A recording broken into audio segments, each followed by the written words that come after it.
Assalamualaikum warahmatullahi wabarakatuh. Kenalkan, nama saya Siti Nurana, NIM A1Q1200090 dari jurusan Bimbingan dan Konseling Fakultas Keguruan dan Ilmu Pendidikan. Baik, di sini saya akan menjelaskan RPL atau Rencana Pemberian Layanan dalam Bimbingan dan Konseling. Tapi sebelum itu, saya akan menjelaskan sedikit materi mengenai RPL yang saya buat dan alasan saya mengambil topik RPL tersebut. Baik, langsung saja. Menurut Winkel dan Hastuti 2005, kematangan karir merupakan keberhasilan individu dalam menyelesaikan tugas-tugas perkembangan karir yang khas pada tahap perkembangan tertentu. Proses kematangan karir diawali dengan perkembangan rasa ingin tahu dan penggalian informasi. Hal ini akan mengarah kepada perkembangan minat dan konsep diri individu yang dihasilkan dari kemampuan untuk merencanakan karirnya. Hal yang terpenting dalam berbagai tempat karir. Mahasiswa yang tak mencapai masalah dalam karirnya. Permasalahan tersebut diantaranya mahasiswa merasa ragu dalam membuat pilihan karir, dan mahasiswa tidak bisa membuat keputusan karir. Jika mahasiswa yang memiliki kematangan karir adalah mampu meningkatkan pengetahuan diri, meningkatnya pengetahuan tentang pekerjaan, memiliki kemampuan memilih pekerjaan, dan mampu meningkatkan kemampuan untuk merencanakan karir yang diharapkan. Berdasarkan pendapat para ahli tersebut, dapat diketahui bahwa kematangan karir mahasiswa sangat penting dan perlu dimiliki oleh setiap mahasiswa untuk menentukan arah karir masa depan. Untuk mahasiswa semester 3 seharusnya sudah mampu untuk memahami kematangan karir, di mana kematangan karir adalah refleksi dari proses perkembangan individu untuk mendorong kesiapan membuat keputusan terkait dengan karir yang tepat dengan melalui tahapan orientasi pada kemandirian kejuruan, di mana kemandirian kejuruan merupakan kemampuan individu dalam menentukan karirnya. Terkait dengan penjelasan di atas, saya tertarik untuk membuat rencana pemberian layanan atau RPL dengan judul atau topik upaya meningkatkan pemahaman mahasiswa mengenai kematangan karir pada kemandirian kejuruan. Baik, itulah sedikit penjelasan dari judul RPL atau pemberian layanan. Baik, di sini saya akan menjelaskan tahapan-tahapan dari rencana pemberian layanan atau RPL tersebut. Dari RPL ini ada beberapa tahap. Yang pertama, komponen layanan, yaitu layanan dasar. Yang kedua, bidang layanan, yaitu bimbingan kelompok.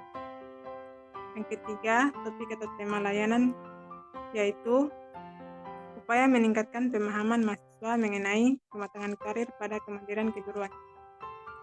Yang keempat, fungsi pemahaman, yaitu pemahaman dan pengembangan.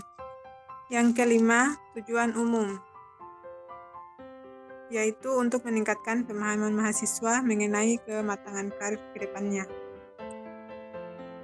Yang keenam, tujuan khusus, yaitu yang pertama mendapatkan nilai-nilai pribadi yang dikejar dalam pekerjaan. Yang kedua, perencanaan, yakni dalam menentukan langkah-langkah logis dalam pengambilan keputusan karir. 3. Pemecahan, yakni mendapatkan pemecahan masalah dalam proses pengambilan keputusan karir. Tahap ke-7 yaitu sasaran. Sasarannya itu ada mahasiswa angkatan 2021. Baik, untuk tahap selanjutnya yaitu materi layanan. Yang pertama, pengertian kematangan karir. Yang kedua, pentingnya kematangan karir. Yang ketiga, manfaat pengukuran kematangan karir. Untuk tahap berikutnya yaitu waktu yang digunakan, yaitu 1 kali 45 menit. Adapun sumbernya ada 4, salah satunya yaitu Winkel, BS, dan Hastuti MMS 2005, Bimbingan dan Konseling di Institusi Pendidikan Media Abadi. Untuk tahap selanjutnya yaitu media dan teknik yang digunakan, yaitu ceramah, surat pendapat, dan tanya jawab. Tahap selanjutnya ada media atau alat yang digunakan, yaitu laptop, LCD, dan PowerPoint. Untuk tahap berikutnya yaitu pelaksanaan, di mana pelaksanaan ada beberapa tahap yang digunakan. Yang pertama itu tahap awal, di mana konselor memulai kegiatan tersebut dengan membuka dengan salam, yang kedua berdoa, yang ketiga menanyakan kabar. Berikutnya tahap inti,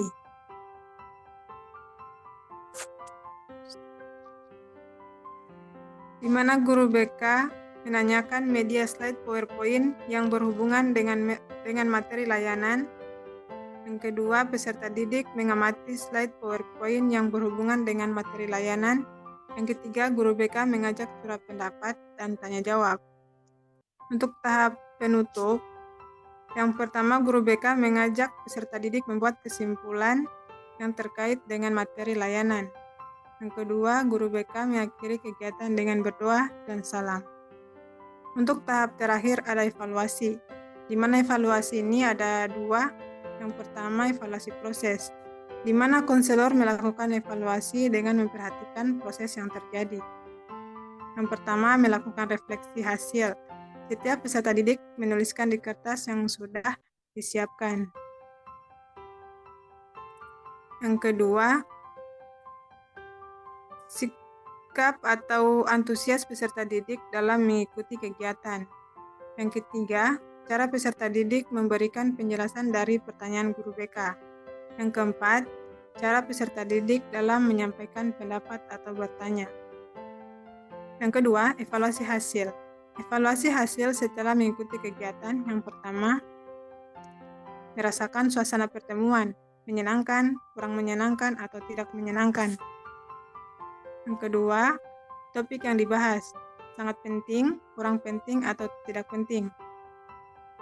Yang ketiga, konselor menyampaikan mudah dipahami, kurang dipahami, atau tidak dipahami. Yang keempat, kegiatan yang diikuti menarik, kurang menarik, atau tidak menarik. Baik, itulah RPL atau rencana pemberian layanan dalam bimbingan dan konseling. Terima kasih, semoga dipahami. Saya akhiri. Assalamualaikum warahmatullahi wabarakatuh.